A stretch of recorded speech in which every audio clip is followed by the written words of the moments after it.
Hi guys, welcome back to another video. I hope you guys had a wonderful long weekend. I know personally I have a very hard time getting back into work even if there is just a 1-day break. And that is why I try to work 7 days a week, 365 days a year. So you are lazy, I knew it. As I promised in the last video where we looked at our performance for August 2022, I will be sharing what you would make if you were hiring a driver instead of driving yourself. Of course, I will be using all the real numbers from August 2022 for all three equipment types: the dry van, the reefer, and the flatbed. Ready? Let's go! Well, pretty much from the moment I started my channel, one of the questions I have been getting over and over again is how to open a trucking company for passive income. In other words, some of you are looking to open a trucking company, hire drivers to actually drive the equipment and operate the equipment, a dispatching service to find loads, and a third-party provider for compliance services and back office services, basically to manage the company. Unfortunately, I cannot in good conscience. Wait, you have a conscience? I wasn't aware. As I was saying before I was so rudely interrupted, I cannot condone this because I believe that in order to be successful, especially in the trucking industry, you have to have a very hands-on approach, either in the back office or in the driving portion of the business, or both. With trucking being so regulated, there is definitely a huge learning curve when you step into this business, but it's so worth it. If you delegate 100% of your work to third-party providers, trust me, your expenses will eat away at your bottom line, especially in this market. Okay, can you shut up already and show us the numbers? Okay, so before we get into the actual numbers, I want to show you how I calculated payroll. As you will soon see on the board, we will be looking at how much of a net income you can make if you're hiring a 50 cent per mile, 55 cent per mile, 60 cent per mile, and 65 cent per mile driver for the three equipment types. Now, to calculate the payroll, I'm going to use an example of one of our team members who is based out of Texas. The reason I'm using Texas as an example is because Texas does not have a state tax. So please be aware that when you're hiring drivers, your payroll and your employer taxes will change depending on where your driver is based. Another thing to keep in mind is that these payroll numbers include only the cents per mile base pay. They do not include things like detention, layover, and any reimbursements. All right, let's make it super simple. Let's go to the board and I'll do a mini lesson on how to calculate payroll. Okay guys, mini payroll lesson. So let's say that you have a driver who drove 14,644.6 miles in 1 month. Is it a lot of miles? Yes. Are there drivers who want to drive this much? Yes, there are. So let's say you have this driver and you're paying him 50 cents per mile. So to figure out the gross income of your driver, you have to just multiply the miles by 50 cents per mile because this is what this driver is getting paid. So the gross income for this driver would have been $7,322.30. This is the gross income, but this is not what the driver is actually taking home as take-home pay. So then you take this number and you plug it into your payroll company. You should have a payroll company that does all the calculations for you. Without my payroll company, I would go crazy.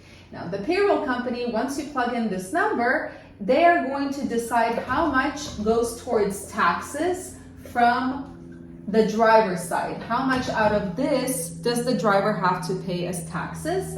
And therefore then, how much is the actual take-home pay? And of course, the take-home pay is then figured out by taking the gross amount minus the taxes, and that would be the take-home pay that the driver gets as his paycheck. Now, also, this number is going to determine how much you as the employer have to pay in employer taxes. So something to note, employer taxes and the taxes that the driver is responsible for depend on where the driver is based.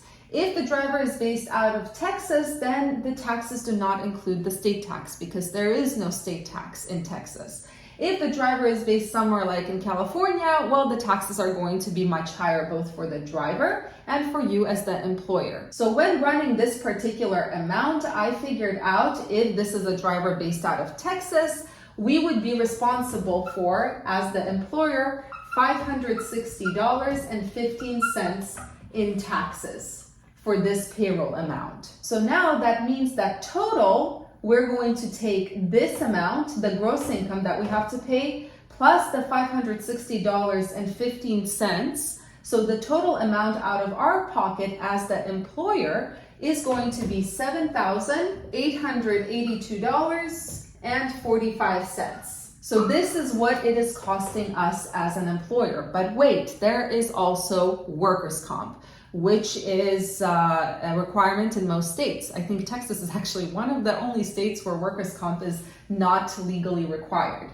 But in California, we're required to have workers' comp, and we pay about 6.5% of the gross towards workers' comp. So that means our workers' comp is $475.95. Okay? So now we have this amount, which includes the gross payments to the driver, out of which taxes will be paid by the driver. It includes our taxes as the employer. Now, plus the $475.95, which is the workers' compensation insurance. What is going on with my hair today? Oof. So the total now is not $7,882, but rather $8,358.40. So this is, again, gross income plus our employer taxes plus the workers' compensation insurance. But wait, a payroll company will also usually have a service fee, right? The payroll fee. So we pay about $62 per month for that. So we have payroll fee, and it is about $62 per month, or about 15 some dollars per paycheck, because we pay every single Friday. So we have to add that here, right? So the total now comes out to $8,420.40. So to hire a driver at 50 cents per mile, this is what it is costing us on a monthly basis. Of course, it depends on miles. And something, again, to note is the fact that this does not include things like detention, layover, and any reimbursements. Now that we have this mini lesson, which is super confusing, I'm just looking at the board, it's insane. I put everything everywhere. Hopefully you learned something from this. But now that we've looked at this mini lesson, let's take a look at how much money you would be earning net if you were to hire drivers. Okay, let's do a quick refresher of our numbers here. So the dry van ran 12,459 miles in August, made a gross of $29,035. The expenses were $14,863, so the net was $14,171. Now, you will see for the reefer and flatbed, here are the miles, here's the gross income, the expenses, and the net. So what I want you to take away from this is the net income is what basically an owner-operator would make if he had his own carrier. Right? This is the net. There are no payroll expenses here because this guy right here, he owns his own trucking company and he drives for his own trucking company.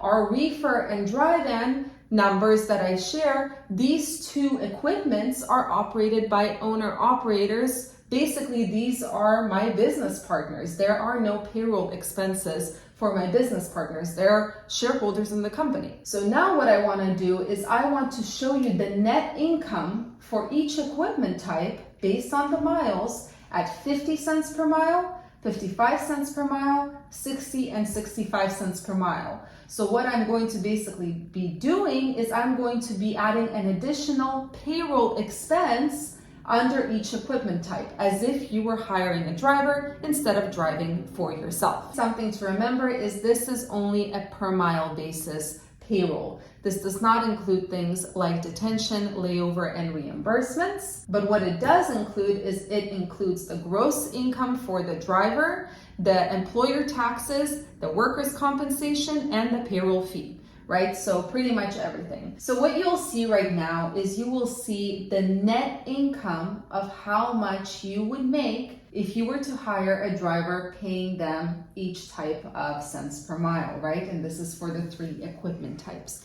So one thing you will notice straight away is the net income from an owner-operator to hiring a 50-cent per mile driver. It cuts in half almost right away across the board, right? And of course, as you pay the driver more, your net income becomes less and less and less. Let's go over this really quickly. So a dry van made $14,171.99 last month in August. With a 50-cent per mile driver, using all of these numbers, the net income would now be $7,007 because the payroll cost would be $7,164.32 for the driver, right? This doesn't mean that this is the whole take-home pay that the driver gets, but this is the cost to the company with the employer taxes, the workers' compensation, and the amount that this driver made. Again, excluding things like detention and layover, which unfortunately are becoming more and more common in this market. So now let's look at the reefer. The net income was $22,547.48. If you were to hire a 50-cent per mile driver driving like this, the net income would also cut almost in half, $13,667.96. Flatbed, the net income was $20,379 for the owner-operator with a 50-cent per mile driver, cut in half almost, $11,958.65. Now, something also to note, most likely a hired driver will not be driving this much, which means that your gross income will be less, but also, of course, your payroll will be less because it's based on cents per mile. So I know that a lot of people like myself are visual learners. So to make this a little bit easier, what I'm going to do is I'm attaching a chart right here. So as you can see, the dry van is in red, the reefer is in blue, and the flatbed is in green. All three equipment types make the most net income if they are run by an owner-operator, a guy who has his own authority and drives for his own company, or a girl. From there, the net income is cut in almost half once you hire a 50-cent per mile driver. And as the cents per mile go up, of course, the net income starts going down. So what are you trying to say? No one should hire drivers or what? Oh no, we're not going to start that. I'm not saying that at all. A professional and knowledgeable driver is the single most important player in this industry and in any trucking company. And something that you already probably know is without these drivers, we would all be doomed. Quite literally. My point here is that for those of you who are looking to make a passive income, open a trucking company and then delegate 100% of your workload, something you have to understand is if you think you're going to get extremely rich by doing that, you are just not. The numbers I showed you do not include the potential dispatching fee or the company management fee if you're hiring a back office or compliance service. Those things are going to eat away at your bottom line. The second reason I made this video is for those owner-operators who are looking to expand their fleet. I believe that you have to be aware of how your net income will change as you start hiring different team members. And the reason I think that that is important is because I believe in being as prepared as humanly possible. Anyway, I hope this video was somewhat insightful, and I hope that it helps you plan your future operations, or at least points you in the right direction of how you should structure your business and what to plan for. But other than that, I'll see you guys in the next video.